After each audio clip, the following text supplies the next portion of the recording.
Let's see switch case statement. तो if else if के बाद अब हम स्विच केस पढ़ेंगे। इफ एल्स इफ में मैंने आपको बताया था कि जब बहुत सारी कंडीशंस हो तो उसके लिए इफ एल्स इफ का स्टेटमेंट जो होता है वो बेटर होता है। बट व्हाट हैपन कि अगर किसी सिंगल वेरिएबल पे हमें बहुत सारी कंडीशंस मिल जाए, ठीक है, तो अगर किसी सिंगल वेरिएबल पे बहुत सारी कंडीशंस है तो उस केस में जो है स्विच केस स्टेटमेंट जो होता है वो बेटर होता है इफ एल्स इफ के कंपैरिजन में। तो switch case statement generally multi way decision के लिए यूज करते हैं, ठीक है, मल्टी वे डिसीजन। अब मल्टी वे डिसीजन का मतलब है कि इसमें मल्टीपल आपके पास कंडीशंस है, मल्टीपल कंडीशंस में से आपको कोई एक कंडीशन को जो है हिट करना है, और वो मल्टी वे डिसीजन हम किस पे लेते हैं, सिंगल वेरिएबल पे लेते हैं, ठीक है। इसका सिंटैक्स है, स्विच वर्ड से यूज करते हैं हम इसको हमेशा। यहाँ पे एस जो वर्ड है, एस लेटर है, वो स्मॉल में है। मैंने यहाँ पे आपको लिखा है एज ए फील हो रहा होगा कि ये कैपिटल में है, बट कैपिटल में नहीं है, स्मॉल में है। देन ब्रैकेट में हम एक्सप्रेशन लिखते हैं, ठीक है। अब ये एक्सप्रेशन जो है कंडीशन नहीं है यहाँ पे, या फिर बूलियन एक्सप्रेशन नहीं है जिसकी वैल्यू आइदर ट्रू होगी या फॉल्स होगी। ये एक्सप्रेशन आइदर इंटीजर एक्सप्रेशन हो सकता है, आइदर कैरेक्टर एक्सप्रेशन हो सकता है, ठीक है। तो आप समझ रहे हैं कि एक पर्टिकुलर एक्सप्रेशन है, एक कैरेक्टर एक्सप्रेशन है, इंटीजर एक्सप्रेशन, एट लास्ट इसकी वैल्यू होने वाली है कुछ ना कुछ, ठीक है। देन स्विच की बॉडी है, ओपन करली ब्रेसेस एंड क्लोज्ड करली ब्रेसेस, और इस बॉडी के अंदर हमने वेरियस केस लेवल को यूज़ किया है, ठीक है। तो केस वर्ड जो है हम यूज़ करते हैं टू डिनोट वेरियस लेवल्स, ठीक है। अब सबसे पहला केस वर्ड, हमेशा जब भी आप केस वर्ड यूज़ करें, केस वर्ड के बाद आपको एक स्पेस छोड़ना होगा, ठीक है। एक स्पेस आपने छोड़ा, देन उसके बाद उस लेवल से रिलेटेड उसकी वैल्यू होगी। लेट से आपने वैल्यू 1 डाली फर्स्ट केस के लिए, और जो भी वैल्यू डाली उसके जस्ट बाद आपको क्या करना है, सेमी कॉलन यहाँ पे लिखना है, उसके साथ ही लिखना है, ठीक है। यहाँ जैसे आपने वैल्यू 2 डाला, वैल्यू 2 के साथ आपने सेमी कॉलन नहीं, सॉरी, कॉलन लिखना है आपको, ठीक है। तो कॉलन लिखेंगे आप यहाँ पे भी आपने कॉलन लिखा। देन उसके बाद उस पर्टिकुलर केस के अंदर वेरियस ब्लॉक ऑफ स्टेटमेंट्स हो सकते हैं, उसको मैंने यहाँ डिनोट किया है ब्लॉक 1 से। तो ये ब्लॉक 1 का मतलब हो गया कि इसके अंदर प्रिंटएफ हो सकता है, स्कैनएफ हो सकता है, कुछ वेरिएबल डिक्लेरेशन हो सकती है, तो may be number of statements हो सकते हैं। जब ये नंबर ऑफ स्टेटमेंट्स कंप्लीट होंगे तो सेमी कॉलन के बाद हम क्या करेंगे, एक ब्रेक वर्ड यूज करेंगे, ठीक है। ब्रेक वर्ड के बाद फिर सेमी कॉलन, और सेमी कॉलन से फिर ये क्या होगा, ये पर्टिकुलर केस जो है वो एंड हो जाएगा। फिर उसके बाद दूसरा केस भी हम इसी तरह से लिखेंगे, दूसरे केस में दूसरी वैल्यू होगी, देन ब्लॉक ऑफ स्टेटमेंट्स, फिर ब्रेक, और इस तरह से हमें सारे केसेस लिखने हैं, जितने भी केस आपके पास अवेलेबल है, ठीक है।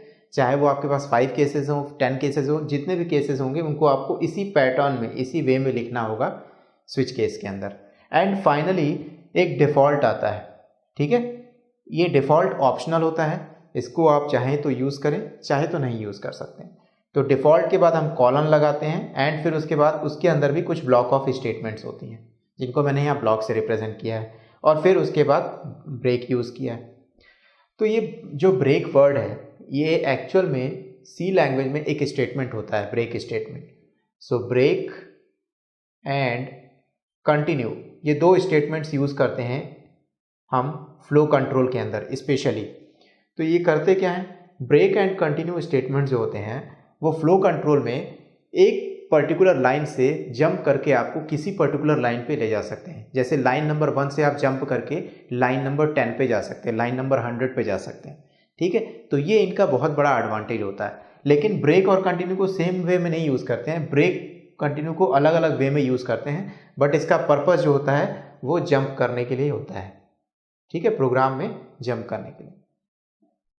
अब ब्रेक की हेल्प से, जैसे कि अगर आप कोई केस एग्जीक्यूट करा रहे हैं, लेट से आपने इसमें एक्सप्रेशन डाला और ये केस करेक्ट हो गया, ये केस हिट हो गया, तो इसका ब्लॉक ऑफ स्टेटमेंट जो कोड होगा वो रन होगा ब्लॉक 1, और ब्रेक की हेल्प से हम डायरेक्टली बाहर आ जाएंगे स्विच से, ठीक है, अगर ये एग्जीक्यूट हिट होता है तो। अगर ये हिट नहीं होगा तो फिर हम सेकंड केस चेक करेंगे। सेकंड केस अगर ट्रू होता है तो उस केस में ब्लॉक 2 एग्जीक्यूट होगा, और फिर ब्रेक की हेल्प से हम जो है बाहर आ जाएंगे। तो ब्रेक से यहाँ पे समझ में आ रहा है आपको ब्रेक क्या कर रहा है? ब्रेक एक्चुअल में जो है किसी एक ही केस को जो है हिट होने दे रहा है। अगर कोई एक केस हिट हो रहा है तो ब्रेक की हेल्प से जो है बाहर आ जा रहे हैं, दूसरे केसेस को हम रन नहीं करा रहे। और एज्यूम करते हैं कि अगर सारे केस हिट ना हो, सारे केस करेक्ट ना हो, तो उस केस में क्या होगा? डिफ़ॉल्ट वाला जो है स्टेटमेंट वो रन होगा। तो डिफ़ॉल्ट के ब्लॉक को आप रन कराओगे और ब्रेक की हेल्प से आप जो है बाहर स्विच से बाहर आ जाओगे। ठीक है, तो ये समझ में आ रहा है कैसे वर्क कर रहा है।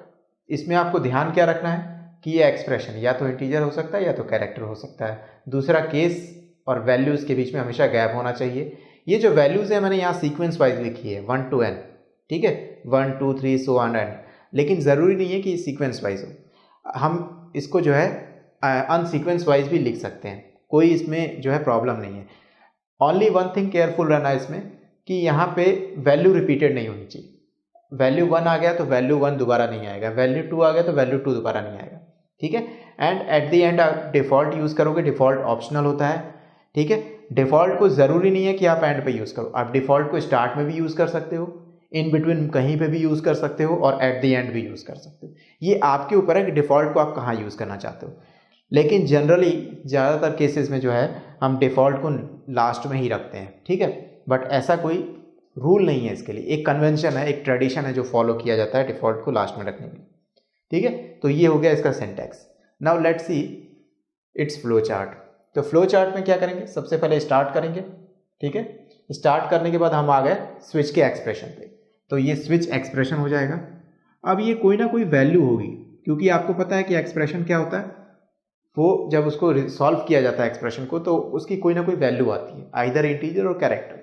अगर ये वैल्यू केस 1 को हिट करती है तो ब्लॉक 1 रन होगा और ब्रेक की हेल्प से जो है हम डायरेक्टली बाहर आ जाएंगे। ठीक है, ब्रेक से हम डायरेक्टली एंड कर जाएंगे अगर केस 1 हिट होता है। अगर केस 1 हिट नहीं हो रहा है तो फिर हम आएंगे केस 2 पे, केस 2 चेक करेंगे। अगर केस 2 करेक्ट होता है तो फिर उसको ब्लॉक 2 को रन कराएंगे, ब्लॉक 2 में कोड्स होंगे, देन ब्रेक की हेल्प से बाहर आ गए। और इस तरह से हम वेरियस केसेस को चेक कर सकते हैं। यहाँ पे मैंने फ्लो चार्ट में सिर्फ आपको 2 केस दिखाया। एंड फाइनली जब कोई भी केस हिट नहीं होगा तो उस केस में क्या होगा? डिफ़ॉल्ट वाला रन होगा और डिफ़ॉल्ट में जो भी ब्लॉक होगा वो रन होगा और ब्रेक की हेल्प से जो है हम बाहर आ जाएंगे स्विच केस से। ठीक है, तो ये इसका particular syntax and flow chart है। सो आई थिंक आपको इसमें ज़्यादा समझ में नहीं आया होगा, बट इससे रिलेटेड हम एक प्रोग्राम करते हैं। इस प्रोग्राम में जो है आपको क्लियरली समझ में आ जाएगा कैसे स्विच केस को यूज़ किया जाता है। सो यहाँ पे मैं स्विच केस के लिए एक प्रोग्राम बना रहा हूँ और इस प्रोग्राम में जो है हम क्या करेंगे कि नंबर ऑफ वीकडे जो है, जिसमें कि संडे टू सैटरडे जो वीक्स आते हैं, पूरा डेज आते हैं, उसको जो है हम केस के ज़रिए जो है प्रिंट करने की कोशिश करेंगे। ठीक है, और देखेंगे कि कौन सा केस जो है हिट हो रहा है। So first line of program, as always header file को इंक्लूड कराना है। बिना हेडर फाइल के आप कुछ नहीं कर सकते। अगर आप हेडर फाइल इंक्लूड नहीं करा रहे हैं तो आप खुद से उसके कोड लिख लिए, जैसे कि आप standard input output header file include करा रहे हैं। ठीक है, तो उससे इनपुट आउटपुट रिलेटेड टास्क हो जाएगा। लेकिन अगर आप नहीं इंक्लूड कराना चाहते हैं तो आपको जो है इनपुट और आउटपुट से रिलेटेड जो भी कोड होंगे वो खुद लिखने पड़ेंगे। ठीक है, #include stdio.h standard input output header file. Then फिर मेन फंक्शन को इस बार मैं जो है वॉइड रख रहा हूँ, मीन्स इसका रिटर्न टाइप जो है वो वॉइड है, it does not return anything. Then main function की बॉडी। अब इस बॉडी में एक लोकल वेरिएबल हम लोग डिक्लेयर कराते हैं, इंट डे। तो डे यहाँ पे एक लोकल वेरिएबल है जिसका डेटा टाइप इंटीजर है। ठीक है, अब यूजर से हम एक वैल्यू इसमें पास कराएंगे, तो उसके लिए यूजर को जो है मैसेज शो कराना पड़ेगा, enter any day in a week. ठीक है, न्यू लाइन पे तो यूजर इस मैसेज को पढ़ेगा, enter any day in a week. किस वीक में जो भी डे है उसमें से कोई भी एक वैल्यू आप एंटर करो और वो वैल्यू कहाँ एंटर होगी? न्यू लाइन पे एंटर होगी। देन स्कैनफ की हेल्प से उसको रीड करना होगा, स्कैनफ ये जो भी वैल्यू डाल रहा है वो किस में स्टोर हो रहा है, डे नाम के वेरिएबल में। तो डे नाम का वेरिएबल है, इसमें ये वैल्यू स्टोर हो रही है।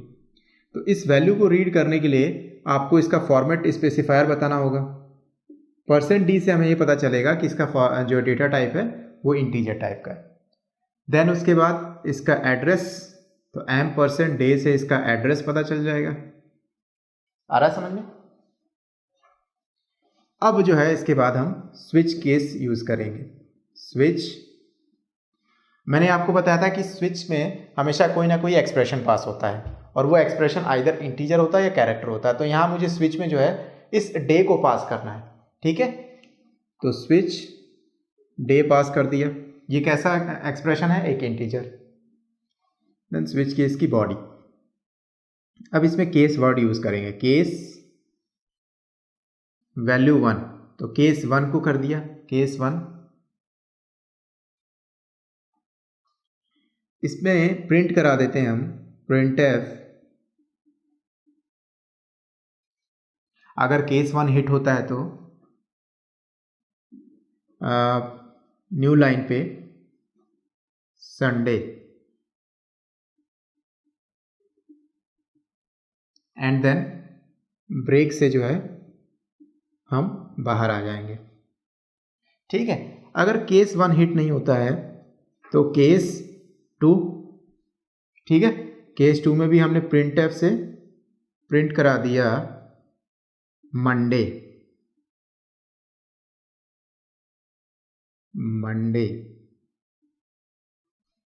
ओके, एंड ब्रेक की हेल्प से स्विच केस से बाहर आ जाएंगे। नाउ केस 3, printf की हेल्प से प्रिंट करा देंगे ट्यूसडे, न्यू लाइन पे ट्यूसडे।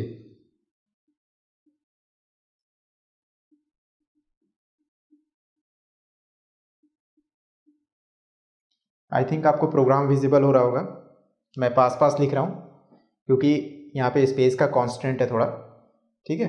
तो केस 1 में मैंने लिखा printf ब्रैकेट में डबल कोट्स के अंदर न्यू लाइन पे जाके जो है संडे प्रिंट हो जाएगा, देन सेमी कॉलन और ब्रेक की हेल्प से जो है हम बाहर आ जाएंगे, तो ब्रेक के बाद भी सेमी कॉलन।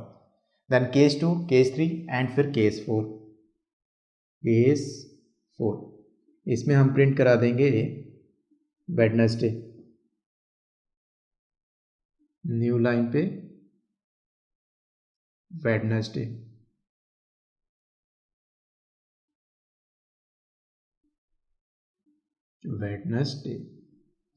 एंड ब्रेक की हेल्प से बाहर आ गए स्विच केस के। Then case 5, printf new line Thursday,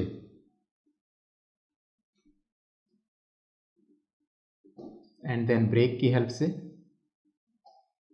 बाहर आ गए, ओके। देन केस 6, फिर printf स्टेटमेंट का यूज किया हमने, न्यू लाइन फ्राइडे और ब्रेक की हेल्प से स्विच केस से बाहर आ गए। Then case 7, printf new line Saturday, ये हमारा वीक का आखिरी डे होगा,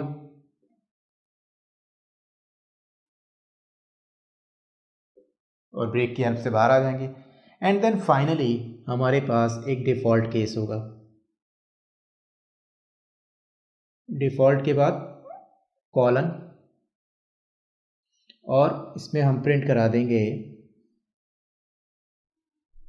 printf न्यू लाइन पे एंटर वैलिड इनपुट,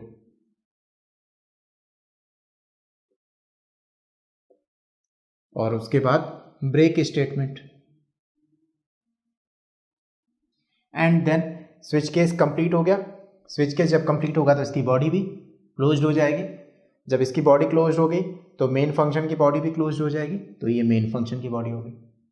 ठीक है, तो इस प्रोग्राम में मैंने किया क्या है, शॉर्ट में इसको बता दे रहा हूँ कि हेडर फाइल इंक्लूड करवाने के बाद फिर मेन फंक्शन है, मेन फंक्शन की बॉडी है। देन यहाँ पे मैंने एक डे नाम का वेरिएबल बनाया है जो कि मेमोरी में कहीं ना कहीं स्टोर होगा। इस डे नाम का वेरिएबल जो है इसकी डेटा टाइप है इंटीजर, मीन्स इसमें सिर्फ आप इंटीजर वैल्यू ही स्टोर करा सकते हो। आ रहा समझ में? देन प्रिंटफ की हेल्प से यूज़र को मैंने ये मैसेज शो किया कि enter any day in a week. तो यूज़र इस मैसेज को पढ़ेगा, पढ़ने के बाद वो क्या करेगा, कोई ना कोई वैल्यू डालेगा, और वो वैल्यू कहाँ स्टोर होगी, डे नाम के वेरिएबल में। तो वो जो वैल्यू डाल रहा है वो न्यू लाइन पे आके वैल्यू डाल रहा है। इस वैल्यू को हमने रीड किया with the help of %d format specifier, और इसका एड्रेस है $day। लेट्स से यूजर ने वैल्यू डाली 4, फिर इस जो भी वो वैल्यू डालेगा इस पर्टिकुलर डे नाम के वेरिएबल में, उसको मैं पास कर दूंगा स्विच केस में। ठीक है, तो स्विच ब्रैकेट में मैंने इस वेरिएबल को पास कर दिया डे। देन स्विच की बॉडी स्टार्ट होगी। अब स्विच में मैंने, आपको पता है कि एक पर्टिकुलर वीक में कितने डेज होते हैं, टोटल 7 डेज होते हैं। ठीक है, और हर डे के लिए एक अपना नेम होता है, जैसे Sunday, Monday, Tuesday, Wednesday, Thursday, Friday, Saturday. तो इस तरह से टोटल 7 डेज होते हैं। तो 7 डेज के लिए मैंने 7 केस बना दिए यहाँ पे। ठीक है, और एक डिफ़ॉल्ट केस हो गया। केस 1 में मैंने संडे को प्रिंट कराया अगर केस 1 हिट होता है तो, और ब्रेक की हेल्प से जो है मैं बाहर आ जाऊंगा। लेकिन यहाँ पे यूज़र ने 4 डाला है वैल्यू, तो केस 1 भी हिट नहीं होगा, केस 2 भी हिट नहीं होगा क्योंकि वैल्यू 2 नहीं है यहाँ पे, केस 3 भी हिट नहीं होगा, वैल्यू 3 नहीं है। हाँ, केस 4 जो है वो हिट हो जाएगा। तो क्या प्रिंट होगा आउटपुट स्क्रीन पे? आउटपुट स्क्रीन पे प्रिंट हो जाएगा वेडनेसडे। ठीक है, और ब्रेक की हेल्प से जो है हम क्या करेंगे, डायरेक्टली स्विच केस से बाहर आ जाएंगे, और जब बाहर आ गए तो आगे के केस जो है वो हिट नहीं होंगे, आगे के केस पे जो है कंपाइलर एग्जीक्यूट नहीं कराएगा। ठीक है, तो केस 5, केस 6, केस 7 ये नहीं होगा, और डिफ़ॉल्ट केस भी जो है नहीं होगा। और लेट से अगर यूज़र 4 की जगह यहाँ पे कोई और वैल्यू डालता जो कि 1 और 7 के बीच में नहीं होती, लेट से उसने वैल्यू डाल दी 10 या उसने वैल्यू डाल दी 0, तो उस केस में हम क्या करेंगे, डिफ़ॉल्ट वाला जो है स्टेटमेंट एग्जीक्यूट कराएंगे। डिफ़ॉल्ट वाले स्टेटमेंट में साफ लिखा है कि जब भी अगर आप 1 से 7 के बीच में कोई वैल्यू ना डालो तो उस केस में जो है वो आपकी वैल्यू वैलिड नहीं रहेगी। तो एंटर वैलिड इनपुट, उस केस में आपको मैसेज आ जाएगा आउटपुट स्क्रीन पे कि एंटर वैलिड इनपुट। तो यूज़र ये समझ जाएगा कि हाँ, मैंने जो वीक में टोटल 7 डेज होते हैं उन 7 के अलावा कोई और वैल्यू डाल दी है, 1 से 7 के बीच में नहीं डाली है। ठीक है, तो वो समझ जाएगा, फिर वो क्या करेगा, फिर से वो जो है 1 से 7 के बीच में कोई वैल्यू डालेगा। तो आ रहा समझ में? तो कितना सिंपल प्रोग्राम है। अब इस प्रोग्राम के अंदर सिर्फ एक सिंगल वेरिएबल पे हम मल्टीपल डिसीजंस ले रहे हैं। डे में आप कोई वैल्यू डाल रहे हो और डे एक वेरिएबल है, इस वेरिएबल के तौर पे हमने कितने सारे जो है कंडीशंस को चेक कर लिया। तो स्विच केस का यूज जो है एक सिंगल वेरिएबल पे जो है कई सारे कंडीशंस को चेक करने के लिए यूज़ किया जाता है। इस पर्टिकुलर प्रोग्राम को आप इफ़ एल्स इफ में भी कर सकते हो, लेकिन ज़्यादा मीनिंगफुल और ज़्यादा सूटेबल जो है वो स्विच केस में लगता है, क्योंकि स्विच केस से जो है प्रोग्राम समझ में भी आता है जल्दी और इसको हमको लिखने में भी अच्छा लगता है। ठीक है, तो ये स्विच केस का बहुत बड़ा बेनिफिट है मल्टीपल डिसीजंस के लिए। ठीक है।